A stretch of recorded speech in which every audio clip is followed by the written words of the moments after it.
Olá, pessoal. Então, hoje nós vamos falar um pouco sobre o pré-modernismo, um período muito importante, mas que não é visto como escola literária, justamente porque compreende um momento de transição. São várias tendências que existem, né? Tendências ligadas à tradição e tendências que já antevêem aí muitos elementos relacionados ao modernismo, tá? Então, por conta dessa diversidade de características, né? O pré-modernismo não pode ser considerado uma escola literária propriamente dita, tá? Nós encontramos aí, né, muitas tendências, como nós vamos observar a partir da análise dos slides que eu selecionei. Esse período, né, ele está compreendido entre 1900 e 1922, quando surge aí a Semana de Arte Moderna, né, o pontapé para a escola literária que a gente conhece como modernismo, tá? Não podemos nos esquecer que estamos num contexto aí, né, início do século XX, de pós-ascensão da República, né? Então, a ascensão da República pressupõe, em tese, um processo de desenvolvimento, muitas transformações sociais, mas o que se observa na realidade, né, um contexto díspare. Todo aquele desenvolvimento, todas as transformações que a gente imagina que vão existir por conta, né, dessa nova forma de governo, na verdade, são frustradas. E a gente vai observar como isso acontece. Em 1902, para alguns críticos, né, o início do pré-modernismo vai ocorrer apenas em 1922, com a publicação do livro Os Sertões, de Euclides da Cunha, que vai narrar o episódio da Guerra de Canudos, no Nordeste, na Bahia, né, no sertão da Bahia. Tá? De qualquer forma, é esse período de transição, de profundas transformações, que se enquadra aí entre 1900 e 1922. Bom, eu vou dividir os slides para que a gente possa visualizar melhor as características desse momento de transição.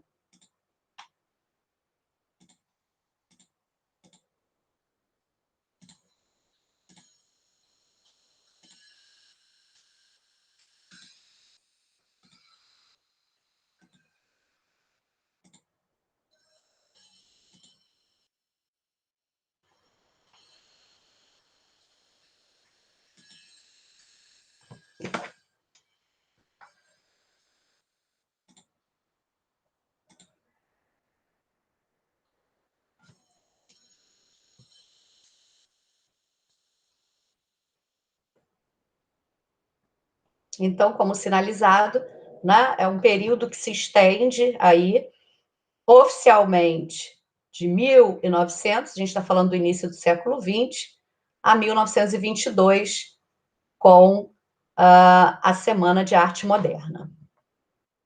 É um período de transição, porque nós temos, nas obras publicadas durante esse período, influências, são nítidas as influências, né, do século XIX, algumas características de obras realistas, naturalistas, simbolistas, e também características, né, que se enquadram mais nas obras que nós visualizaremos depois no modernismo, tá?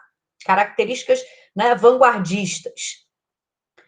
A literatura, portanto, apresenta um grande desafio nesse contexto de representar todos os contrastes que existem no país, né, dentro desse período. Existem pequenos núcleos de desenvolvimento, se a gente pensar aí em Rio, São Paulo, as cidades do norte, que tiveram um boom de desenvolvimento por conta, né, da riqueza trazida pelo ciclo da borracha. Tá? Então, nós vamos observar um Brasil múltiplo, um Brasil muito contrastante. Pequenos núcleos de desenvolvimento, nessas cidades que eu acabei de mencionar, e grandes bolsões de pobreza. Né? O sertão nordestino, no Rio de Janeiro mesmo, o subúrbio carioca, os grandes sertões Brasil afora. tá? As cidades interioranas, pouco desenvolvidas. Então, há cenários muito contrastantes. E a literatura, ela tem um desafio muito grande para representar, né, realidades tão distintas, tá? Não podemos nos esquecer que o nosso país tem dimensão continental, né? Estamos no primeiro, o contexto histórico. Nós sabemos que toda tendência literária precisa ser entendida através do viés da história também, né? Então, o que está acontecendo nesse momento? Vamos pensar primeiro no mundo. Início do século XX, não podemos nos esquecer da Primeira Guerra Mundial, né? Então, um conflito que traz um cenário de muita incerteza, de pessimismo, né? No nosso país, estamos vivendo os primeiros anos da República, tá? E embora a gente tenha uma expectativa, né, por conta dessa mudança no sistema de governo, nos deparamos com uma realidade também muito triste.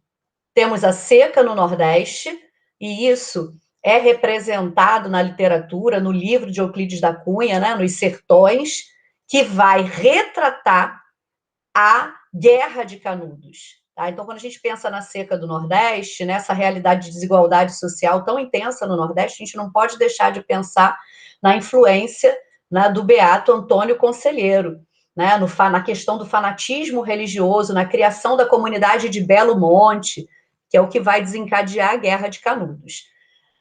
Temos aí um contexto também em que o cangaço, né, tem um destaque dentro desse cenário, tá?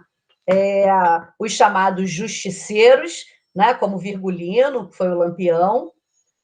Temos o cenário aí de riqueza de algumas cidades do norte por conta do ciclo da borracha. Então, ao mesmo tempo em que nós nos deparamos com essa desigualdade horrenda, né, do Nordeste, em que cidades sofrem as consequências da seca, a população passa fome, e aí por isso, né, a fé é um dos caminhos para suportar tamanha angústia, tamanha desigualdade, né? Isso explica aí o fanatismo e grande parte da população, né, do sertão baiano seguir Antônio Conselheiro, tá? Então, vê aí, né, no Beato, uma possibilidade de mudança da realidade, né? Não podemos também nos furtar de mencionar a questão da República do Café com Leite. Ora, São Paulo está ditando, né, os caminhos do país, ora Minas Gerais. Então, o poder é intercalado aí entre Minas e São Paulo. A riqueza do café em São Paulo gera um processo de reurbanização, né? Então, toda essa riqueza advinda aí do ciclo do café vai gerar um processo de transformação muito grande do espaço urbano, tá? Nós observamos uma tentativa de europeização desses centros políticos, Rio de Janeiro, São Paulo, há uma imitação, né, de modelos de cidades europeias, a construção de grandes avenidas, largas avenidas, e aí nesse processo ocorre, né, concomitantemente o processo de favelização, né, a destruição no Rio de Janeiro, por exemplo, do morro das comunidades que ocupavam ali o Morro do Castelo. Então, essas pessoas migram, né, vão formando essas periferias, vão se formando as favelas. Então, ao mesmo tempo em que existe esse processo de desenvolvimento, há também uma expansão aí da favelização. A questão, né, do pós-abolição e o abandono dos escravos. Então, a abolição da escravatura não é acompanhada, tá, de um amparo, né, da distribuição de renda, oferta de empregos para esse segmento da população. Então, os negros acabam, né, ficando marginalizados. Tá? Uma realidade também flagrante é a questão da chegada dos imigrantes. né? Então, dentro desse contexto do ciclo do café, da borracha, né, chegam muitos imigrantes da Europa, vindos também, fugindo do conflito, né, da Primeira Guerra, e contribuem consideravelmente para esse processo de construção de novos cenários do nosso país. No Rio de Janeiro, a revolta da vacina, né? E a revolta da chibata fazem parte desse contexto. Então, nós observamos que é um cenário múltiplo, são diversidades, e a literatura ela vai tentar representar, através das obras que são produzidas nesse período, essa diversidade de interesses. Então, quais são os temas com os quais nós vamos nos deparar? A representação dos centros urbanos, desses centros urbanos, né? Rio, São Paulo, Manaus, a representação dos caboclos. Se a gente pensa na figura do Monteiro Lobato, por exemplo, né, com seu Jeca Tatu, que vai representar esses caboclos, tá? A figura dos funcionários públicos é muito recorrente também, né? Dos sertanejos, a representação do sertanejo, a representação dos imigrantes. Então, nós observamos aí temas fragmentados por conta dessa diversidade de interesses. E esses temas serão contemplados aí por diversos autores. Já mencionei que 1902, para alguns críticos, né, é a data exata de início do pré-modernismo brasileiro, em virtude da publicação de Os Sertões, de Euclides da Cunha. Os Sertões é um exemplo de literatura verdade. Não é?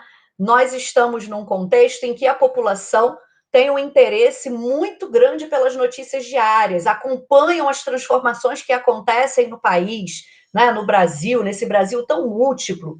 E esse interesse, né, pelas notícias justamente justifica aí o sucesso dessa obra de Euclides da Cunha, que vai retratar nos Sertões o episódio da Guerra de Canudos. A obra ela tem uma divisão muito didática, ela é dividida em 3 partes. A primeira é intitulada A Terra, em que ele vai apresentar minuciosamente esse espaço em que o conselheiro cria, né, Belo Monte, tá? Vai fazer uma descrição das características geográficas do espaço. A segunda parte, intitulada O Homem, em que ele vai apresentar a figura do sertanejo, né?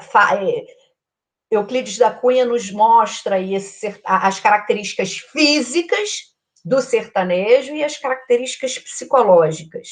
E, na terceira e última parte, intitulada A Luta, Euclides da Cunha vai mostrar, né, de forma já mais parcial esse grande massacre com essa população que sofreu na pele, né, essas consequências todas da desigualdade social no nosso país. Na parte A Luta, fica clara essa ideia, né, defendida por Euclides da Cunha, de que o sertanejo é, antes de tudo, um forte, tá? Em São Paulo, né, Monteiro Lobato, que resgata elementos da tradição, ele é considerado, no início, no seu primeiro momento de produção, um poeta conservador. Ele vai estudar, vai trazer elementos da tradição, né? Vai fazer um mapeamento desse interiorzão do Brasil, tá? Dessa figura, né, do caboclo que ocupa esse espaço. Graça Aranha, com Canaã, vai apresentar a realidade dos imigrantes. E Lima Barreto, no Rio de Janeiro, um dos mais importantes autores desse período, tematiza, por vezes, a loucura, o racismo e a realidade do subúrbio carioca. Tá? E é importante nós pensarmos que Lima Barreto ele vai mesclar na sua produção, né, muitos traços da sua vida pessoal. Então, a biografia de Lima Barreto influencia diretamente na criação dos personagens, dos cenários das narrativas, das tramas que se desenrolam, né? E um exemplo clássico é Policarpo Quaresma, que representa aquele exemplo do nacionalismo ufanista. Eu destaco aí um trechinho da obra Triste Fim de Policarpo Quaresma. De acordo com sua paixão dominante, Quaresma estivera muito tempo a meditar qual seria a expressão poético-musical característica da alma nacional. Consultou historiadores, cronistas e filósofos e adquiriu certeza que era a modinha acompanhada pelo violão. Seguro desta verdade, não teve dúvidas. Tratou de aprender um instrumento genuinamente brasileiro e entrar nos segredos da modinha. Então, uma das características também das produções desse período é essa questão, né, desse nacionalismo, da tentativa de busca por uma tradição como elemento aí nacionalista, né, de valorização da identidade nacional. Tá? Então, Policarpo Quaresma é aquele nacionalista um tanto quanto idealista. Por isso, né, ele tem um fim trágico, por acreditar de forma genuína, né, nesses símbolos nacionais, como a língua, a cultura, valores da tradição, ele acaba tendo o fim trágico que nós sabemos, né, conhecemos através da leitura dessa obra emblemática. Então, ficamos por aqui com essas características principais desse momento tão importante, né, do nosso país, desse movimento tão importante e dessas produções que nos enriquecem, que permitem que aprendamos, né, como tenhamos uma noção de como esses artistas enxergavam a realidade da época. Grande beijo e até a próxima.